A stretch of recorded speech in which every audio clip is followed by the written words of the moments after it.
हाय, मी समीक्षा सांगळे. आज मी तुम्हाला सबट्रॅक्शनचे 3 example solve करून दाखवणार आहे आपल्या अबॅकस स्किटवर. आपलं पहिलं एक्झाम्पल आहे add 7 add 4 less 8. add 7 add 4. add 4 चा फॉर्म्युला आहे add 10 less 6 less 8. less 8 करण्यासाठी आपल्याकडे बीट अवेलेबल नाहीये. less 8 चा फॉर्म्युला आहे less 10 add 2. आपला आन्सर आलेला आहे 3. Abacus clear. आपलं दुसरं एक्झाम्पल आहे add 6 add 4 less 8.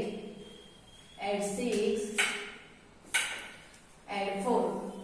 add 4 चा फॉर्म्युला आहे add 10 less 6 less 8. less 8 करण्यासाठी आपल्याकडे बीट अवेलेबल नाहीये. less 8 चा फॉर्म्युला आहे less 10 add 2 less 10 add 2. आपला आन्सर आलेला आहे 2. Abacus clear. आपला तिसरा एक्झाम्पल आहे add 9 less 8. add 9 चा फॉर्म्युला आहे add 10 less 1 add 10 less 1 less 8. आपला आन्सर आलेला आहे 10. Abacus clear.